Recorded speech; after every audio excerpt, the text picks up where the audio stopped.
The ESS Pioneer drifted silently through the void, its dark hull reflecting distant starlight. Captain Sarah Chen stood on the bridge, her experienced eyes scanning the sensor readings. This was the furthest any human ship had ventured from Earth, pushing the boundaries of known space. The Pioneer represented humanity's first dedicated deep space exploration vessel, though like all human ships, it carried enough firepower to defend itself. "New contacts, Captain," Lieutenant Rodriguez announced from his station. "3 vessels, configuration unknown. They're approaching in a triangular formation." Chen nodded, maintaining her calm demeanor. First contact protocols were clear, but humanity had learned the hard way never to assume peaceful intentions. Maintain course. Passive scans only. Let's not appear threatening, but keep our defense systems at ready status. The alien vessels drew closer, their hulls gleaming with an iridescent sheen that seemed to shift colors in the starlight. They were beautiful, organic-looking ships that appeared to have grown rather than been built. Their approach was precise, choreographed, clearly an advanced civilization. "They're scanning us," Rodriguez reported. "Multiple bands, very thorough. Wait, energy spike detected." Chen's training kicked in instantly. Defensive pattern delta. No aggressive actions, but show them we're ready. The Pioneer smoothly shifted position, its movement demonstrating both capability and restraint. The human vessel's design philosophy became apparent. While it appeared civilian, its hull contained multiple layers of advanced composite armor, and concealed weapon ports dotted its surface. A transmission arrived. Complex mathematical sequences that the ship's AI quickly decoded into basic communication protocols. The aliens identified themselves as the Concordiat, a coalition of spacefaring species. Their message was both greeting and warning. This sector was under their protection, and all vessels must submit to inspection. Chen smiled slightly. Humanity had learned long ago never to submit to demands from unknown powers. "Send our own greeting. Inform them that while we welcome peaceful contact, we operate under Earth authority and will not submit to inspection by unknown parties." The Concordiat ships responded by moving to surround the Pioneer. Their intent was clear: submit or be forced to comply. "They're charging weapons," Rodriguez reported calmly. "Appears to be some form of plasma-based technology." "Interesting choice," Chen mused.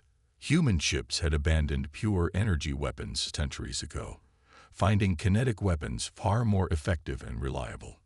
"Deploy countermeasures. Show them why humans still believe in bullets." The Pioneer's response was precisely calculated. Points across its hull opened, revealing not energy weapons, but rail guns and missile tubes. The ship's defensive systems activated, magnetic fields, and point defense networks creating overlapping layers of protection.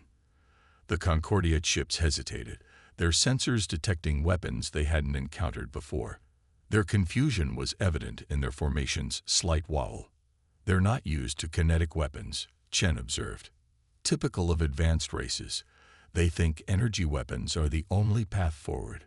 Fire a warning shot, minimal spread, maximum visibility." A single railgun fired, sending a spray of tungsten flechettes across the Concordiat formation's path. The hypervelocity projectiles left glowing trails in space, demonstrating both precision and power.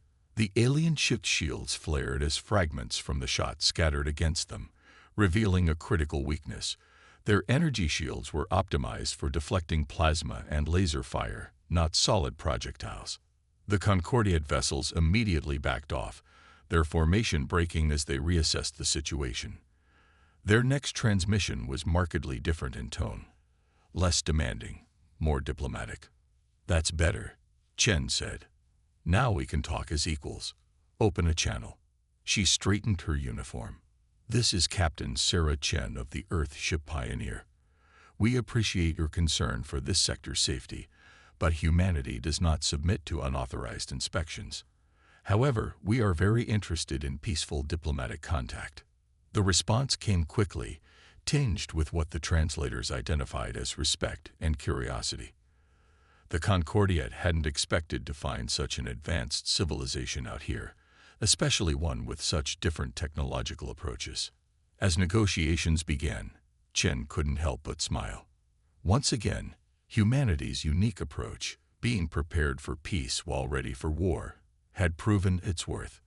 The Concordiat would soon learn that humans made better friends than enemies, but first, they needed to understand that humanity wouldn't be pushed around. In the following hours, as initial diplomatic protocols were established, the Concordiat vessels maintained a respectful distance. Their sensors continued to study the Pioneer, particularly its unusual combination of exploration equipment and military hardware. They were learning their first lesson about humans. Every ship was a warship if it needed to be, every explorer a potential warrior. The incident would be recorded in both human and Concordiat archives as First Contact Day, though the Concordiat's internal reports would carry a specific warning. Approach human vessels with extreme caution. Their technological path differs significantly from standard development patterns. They are not primitive. They are different, and that difference makes them unpredictable.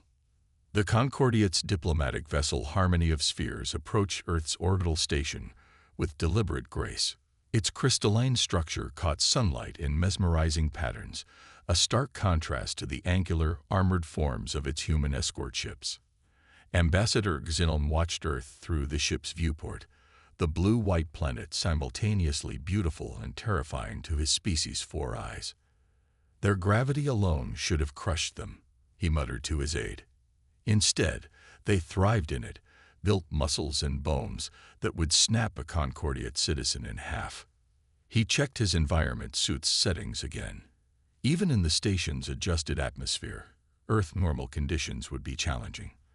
The human delegation waited in the station's diplomatic quarter, led by Ambassador Sarah Chen, recently promoted from her captain's role after her successful first contact. She stood with perfect posture, her military background evident in every movement. The Concordiat had specifically requested her presence, respecting her handling of the initial encounter. "They're nervous," Chen observed to her team as they watched the alien ship dock. "Their escort formation is textbook perfect, too perfect. They're trying to impress us." Dr. James Martinez, Earth's leading xenobiologist, nodded. "Their entire approach to space travel differs fundamentally from ours. They seek harmony, perfect alignment. We plan for chaos and adapt to it." The meeting began with elaborate ceremonies from both sides. The Concordiat representatives performed their traditional dance of peace, their environmental suits somehow making the movements more alien and beautiful. The humans responded with their own ceremony, a precision drill that demonstrated both discipline and restraint. "We come seeking understanding," Ambassador Xilm began, his translator converting his harmonic speech into clear English. "Our initial encounter with your vessel revealed capabilities we had not anticipated. The Concordiat wishes to establish peaceful relations, but we must understand your intentions in our space." Chen smiled diplomatically. "Our intentions are exploration and peaceful contact, Ambassador. However, we believe peace is best maintained through strength and preparedness. Humanity learned long ago that being unable to defend oneself invites aggression." The negotiations continued for hours. The Concordiat presented their standard membership protocols, technology sharing, trade agreements, and defense pacts. But they also included restrictions on military vessel movements and weapons development that made Chen's expression harden slightly. "These terms are problematic," she stated firmly. "Humanity will not accept limitations on our right to self-defense or exploration. We seek friendship, not submission." Meanwhile, in the station's observation deck, Dr. Martinez was having a fascinating discussion with the Concordiat's chief scientist. The alien was particularly interested in human ships' design philosophy. "Your vessels puzzle us," the scientist admitted. "They carry exploration equipment alongside weapons, scientific instruments next to armor plating. In our culture, these functions are strictly separated." Martinez laughed softly. "You should see our medical ships. They're some of the most heavily armed vessels in the fleet. We learned that helping others often means protecting them too. The scientist's translator took a moment to process this concept. Your species constantly prepares for conflict, yet you speak of peace. This seems contradictory. We prepare for reality. Martinez explained. Space is vast and unknown. Every human ship carries everything it might need: weapons, medical facilities, repair equipment. We assume things will go wrong and plan accordingly. It's why we survive. Back in the diplomatic chamber, the negotiations had reached a critical point. The Concordiate's proposed restrictions on human expansion had met firm resistance. Your species is young in space travel, Kyle argued. These restrictions are for your own protection. The galaxy is dangerous. Chen's response was measured but firm. With respect, Ambassador, humanity evolved on a world you would classify as a death world. We survived ice ages, predators, natural disasters, and our own wars. We don't need protection. We need allies who understand us. As if to emphasize her point, alarms suddenly blared throughout the station. A security officer rushed in. Ambassador, we've detected unauthorized ships entering the system. They're not responding to hails. The Concordiate delegation showed signs of distress, their environmental suits' color-changing surfaces flickering rapidly. But Chen remained calm, activating her command interface.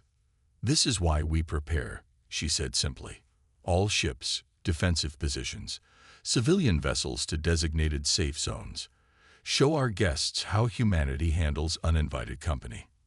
The human response impressed even the Concordiate's military observers. Civilian ships smoothly executed practiced emergency protocols, while defense vessels moved with coordinated precision. There was no panic, no confusion, just efficient action. Ambassador Xilm watched in fascination as the humans transformed their peaceful orbital station into a fortress in minutes. Hidden weapon ports opened, shield generators powered up, and civilian areas were quickly secured. Perhaps, he said quietly to his aide, we have been approaching these negotiations from the wrong perspective. We sought to protect them, but they've been surviving hostile environments since before they discovered fire. The intruding ships would soon learn what the Concordiate was beginning to understand. Humanity's preparation for war didn't contradict their desire for peace. It was precisely because they understood conflict so well that they valued peace so highly. As both human and Concordiate ships moved to confront the unknown threat, Chen turned to Ambassador Xilm. Shall we show you how humanity handles diplomatic negotiations when uninvited guests arrive? I think you'll find our methods educational. The unidentified vessels approaching Earth's orbital station revealed themselves to be Concordiate ships, but their movements were aggressive, their intentions clearly hostile. Ambassador Xilm's color-shifting suit turned a deep shade of distress as he recognized the markings. Separatists, he explained, his translator struggling to convey his alarm. A faction within our society that believes contact with new species weakens us. They must have followed us here. Captain Miguel Torres of the Earth Defense Force watched the tactical display with experienced eyes. The separatist ships were advancing in perfect geometric formations, beautiful, precise, and predictable. He smiled slightly. Perfect formations make perfect targets, he commented. Ambassador Chen, with your permission, we'll demonstrate how humans handle uninvited guests. The human response confused both the separatists and their own Concordiate allies. Instead of matching the attackers' elegant formations, Earth's defense ships scattered in seemingly chaotic patterns. Civilian vessels, instead of fleeing in panic, executed complex evasive maneuvers that looked random but somehow avoided every attack. What are they doing? One of Xilm's advisors asked, watching the tactical display in confusion. Their formations are completely irregular. There's no harmony, no proper structure. Chen smiled. We don't believe in perfect formations. They're predictable. Humanity learned long ago that survival often means embracing chaos rather than fighting it. The separatist ships launched their first attack, energy weapons lighting up space with brilliant beams. But the scattered human vessels proved difficult targets, their irregular movements making traditional targeting algorithms nearly useless. When the Separatists adjusted their tactics, they discovered another surprise. Multiple missile launches detected. The station's AI announced calmly, "Separatist vessels are deploying countermeasures." The human missiles didn't fly straight paths toward their targets. Instead, they curved and weaved, some deliberately missing only to loop back around. The Separatists' defenses, designed to track logical attack vectors, struggled to predict these seemingly erratic trajectories. "Your weapons are as chaotic as your formations," Exile observed, watching a missile perform an impossible corkscrew maneuver before striking its target. "We program them to think like us," Torres explained. "Unpredictable, adaptive, always looking for the unexpected approach. Our missiles don't just follow their targets. They hunt them." The station's defensive systems added to the Separatists' confusion. Instead of projecting energy shields in predictable spheres, the human defenses pulsed and shifted, creating overlapping zones of protection that seemed to anticipate enemy attacks before they happened. Dr. Martinez, watching from the science section, explained to his Concordiate counterpart, "We designed our defenses based on predator-prey relationships from Earth. Everything evolves, everything adapts. Static defenses are dead defenses." The Separatists' perfect formations began to break down as human tactics forced them to adapt. When they scattered, Earth's ships demonstrated another surprise. They could coordinate instantly, switching from chaos to perfect synchronization when needed. "Impossible," one of the Separatist commanders transmitted in frustration. "Their tactics make no sense, yet they act with perfect unity when required. How can they be both chaotic and coordinated?" The answer came in the form of a synchronized strike that trapped several Separatist vessels between converging missile swarms. The human ships had turned their scattered positions into a carefully planned trap, proving that their chaos was more strategic than it appeared. But the Separatists had their own surprises. From their ships emerged smaller vessels, biomechanical constructs that moved with organic fluidity. These living weapons headed straight for the station, their purpose clearly sinister. "Boarding craft," Exilum warned. "They're designed to breach hulls and deploy combat units. Your station's internal defenses." He trailed off as he watched the station's response.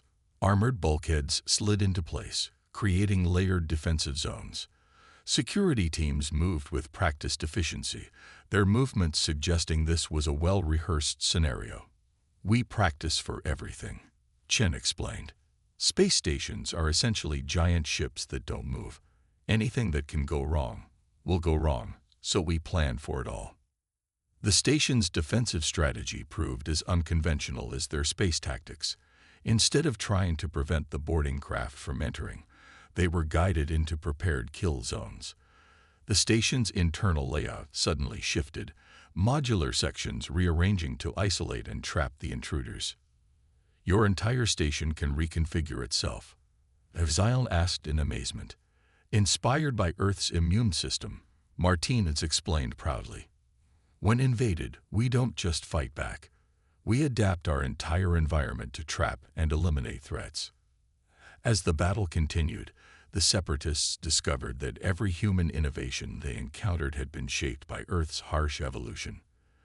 Their weapons were inspired by predators, their defenses by prey, their tactics by natural selection itself. The Concordia delegation watched in growing understanding as humanity demonstrated why they had survived their death world. Every apparent weakness was a carefully planned trap, every chaotic movement part of a larger strategy. "We may have misjudged them entirely," Exile admitted to his aide. "We saw their weapons and assumed they were warriors. But they're not just warriors, they're survivors. Everything about them, from their ships to their tactics, is designed to ensure survival against any threat." As the Separatist attack faltered against Earth's unconventional defenses, both humans and their new Concordiad allies realized this battle would change their relationship forever. The Separatists had hoped to prove humanity's unworthiness to join galactic society. Instead, they were proving why humanity's unique approach to survival might be exactly what the galaxy needed. The Separatists' failed attack on Earth's orbital station had only been the beginning. Reports flooded in from across human space of coordinated strikes against both human and Concordiat civilian vessels. The Separatists' message was clear. Any cooperation between species would be met with violence. Captain Torres stood on the bridge of the EDF Sentinel, Earth's newest defensive vessel, reviewing the tactical data. The Separatists had adapted their tactics, learning from their earlier defeat. Their ships now moved in unpredictable patterns, mimicking human chaos strategy. "They're quick learners," Torres noted to his executive officer, "but they're copying our moves without understanding the philosophy behind them." The Sentinel had been dispatched to protect a convoy of refugee ships, both human and Concordiat vessels fleeing the Separatist attacks. The mixed fleet presented unique challenges, as each species' ships had different capabilities and vulnerabilities. Multiple hostile contacts detected, the Sentinel's AI announced. Separatist fleet approaching from 3 vectors. "They're using modified attack patterns based on our previous engagement." Torres smiled grimly. "They study our chaos strategy but missed the key point. Our unpredictability isn't random. It's adaptive. Activate the swarm protocol." The Sentinel's response surprised even their Concordiat allies. The ship's hull began to shift, sections detaching to reveal they were actually autonomous defense drones. Each drone carried a scaled-down version of human kinetic weapons, transforming the single warship into a distributed weapon system. "Remarkable," transmitted the Concordiat captain of a nearby refugee ship. "Your vessel isn't just a ship. It's a carrier for smaller weapons platforms. We call it distributed defense," Torres explained as the drones moved to create a protective screen around the convoy. "No single point of failure, no predictable defense pattern. The drones think independently, but act as one when needed." The Separatist fleet attacked with their copied version of human tactics, expecting to counter what they'd studied. Instead, they found themselves facing an entirely new strategy. The Sentinel's drone swarm adapted to their every move, creating shifting zones of interlocking fire that forced the attackers to constantly revise their approach. But the Separatists had their own surprises. Their ships suddenly released clouds of nanoscale machines, technological viruses designed to infect and disable enemy vessels. It was a weapon that had proven devastating against traditional Concordiat defenses. "Nanotech attack incoming," the AI warned. "Standard shields will not be effective." Torres remained calm. "Activate biomimetic countermeasures. Show them why we based our defense systems on Earth's immune response." The Sentinel's defensive systems responded in a way that baffled the Separatists. Instead of trying to block the nanotech cloud, the ship's outer hull began producing its own microscopic machines. These defenders, modeled after human white blood cells, actively hunted and consumed the attacking nanobots. "You weaponized your own immune system." The Concordiat captain's transmission carried tones of disbelief. "We weaponized everything we learned from Earth's biosphere," Torres replied. "Every predator, every prey, every parasitic or symbiotic relationship. They all taught us something about survival." The battle shifted into multiple dimensions as capital ships exchanged fire, while microscopic machines waged war on the hull surfaces. The Separatists found their every innovation countered by human adaptations they hadn't anticipated. When they launched boarding pods, they discovered the Sentinel's internal layout could reconfigure itself, trapping attackers in corridors that suddenly became dead ends. When they tried to jam communications, the human ships switched to a backup system based on quantum entanglement. Technology they'd developed specifically because traditional communications were too vulnerable. But the true revelation came when a Separatist vessel managed to land a critical hit on one of the Concordiat refugee ships. The damaged vessel began losing power, its organic hull struggling to maintain integrity. "Concordiat ship critically damaged," the AI reported. "Hull breach imminent. Life support failing." Torres' response was immediate. All drones, defensive formation around the damaged vessel. Engineering teams, prepare for emergency EVA. We're going to save that ship. The Separatists watched in confusion as the human vessel shifted its priority from fighting to protection. The drone swarm created a protective bubble around the damaged ship, while the Sentinel moved closer, extending docking tubes. What are they doing? The Separatist commander's transmission revealed their confusion. They're exposing themselves to save aliens. The answer came in the form of human engineering teams crossing to the Concordiate vessel in advanced EVA suits. These suits, like everything humans built, were designed for the worst possible conditions. They carried enough oxygen for hours of work, had backup systems for every critical function, and included built-in repair tools. Your people are risking their lives for ours. The Concordiate captain's translator conveyed both gratitude and confusion. This is what humans do, Torres replied simply. We protect those who need protection. We fix what's broken. It's how we survived on Earth, and it's how we'll survive in space. The human repair teams worked with practiced efficiency, applying patches and improvisations that the Concordiate engineers would never have considered. They treated the organic hull like a living thing, using medical techniques alongside engineering solutions. The Separatists' attack faltered as they watched their assumptions about humanity crumble. They had expected warriors focused only on victory. Instead, they found protectors willing to risk everything to save others, even aliens they barely knew. As the battle drew to a close, with the Separatist fleet retreating in disarray, both humans and Concordiate had learned vital lessons about each other. The humans had demonstrated that their mastery of warfare was matched by their commitment to preservation and protection. Torres watched the repair teams completing their work on the Concordiate vessel, a small smile on his face. Send word to the Separatists, he ordered. Tell them this is what humanity really is. We're not just warriors who learn to survive. We're survivors who learn to protect others. The Grand Council chamber of the Concordiate hummed with excited conversation. Representatives from every member species gathered to discuss the recent events and their implications for galactic society.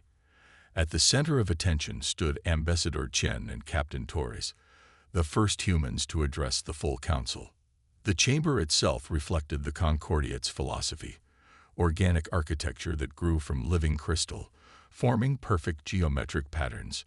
But today, those patterns were disrupted by temporary modifications made to accommodate human physical requirements, a symbolic representation of how humanity was already changing their society. High Chancellor Varix, their crystalline form refracting light in complex patterns, called the session to order. We are here to discuss the recent conflict with the Separatist faction, and more importantly, our evaluation of humanity's place in galactic society. The massive display screens activated, showing footage from the various encounters with human ships. The Council watched again as human vessels transformed from exploration ships to battleships and back to rescue vessels, all while protecting both their own people and Concordiate refugees. Our initial assessment of humanity was fundamentally flawed, Ambassador Gagzilin admitted to the Assembly. We saw their weapons and assumed they were primitives focused on warfare. We saw their armored ships and thought them paranoid. We were wrong on all counts. Dr. Martinez, who had been invited to present his scientific findings, stepped forward. The key to understanding humanity lies not in our technology, but in our history. Earth shaped us in ways unique among spacefaring species. The display shifted to show Earth's biological and geological history, mass extinctions, ice ages, natural disasters, and the countless species that had evolved and adapted over millions of years. Your world, one council member's translator conveyed their horror. It tried to kill you countless times. And each time, we survived, Martinez explained. Not just survived. We learned. Every near-extinction event taught us something. We learned to adapt, to protect, to preserve. Our technology doesn't follow your development patterns because our evolution didn't follow standard patterns. The screen showed human ships again, but now the Council viewed them with new understanding. The thick armor wasn't primitive. It was practical protection against the unknown. The multiple backup systems weren't wasteful. They were essential redundancy learned from Earth's harsh lessons. But what truly sets humans apart, Chen added, isn't our technology or our tactics. It's our fundamental drive to protect others. We build our ships to survive because we know they might need to shield others. We master warfare not for conquest, but for defense. The separatist leader, now in custody, was permitted to address the council. Their methods make no sense. They fight like predators, but act like protectors. They build warships that become rescue vessels. Their chaos has patterns.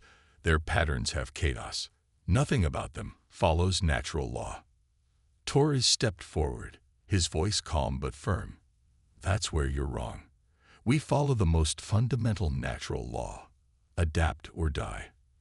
But we added our own human principle: help others survive too. The council chamber fell silent as images played of human engineering teams risking their lives to save the Concordiate refugee ship. The footage showed them using medical techniques on the organic hull, treating the living ship with the same care they would show a wounded being. They understand organic technology better than we expected, a biotechnology specialist noted. They treated our ship's living systems as though they were healing a patient. Because to us, there's no fundamental difference, Martinez explained. Life is life, whether it evolved naturally or was engineered. If it can be hurt, it can be healed. If it can be broken, it can be fixed. This is what humanity brings to the galaxy, not just the will to survive, but the drive to help others survive too. Chancellor Varix rose, their crystalline form catching the light. We have made our decision. Humanity will not be restricted or contained as some suggested. Instead, we propose a new type of alliance. The chamber's displays showed a new class of ship, a design combining Concordiate organic technology with human practical protection systems. We will learn from each other. Human innovation and adaptability merged with Concordiate harmony and advancement.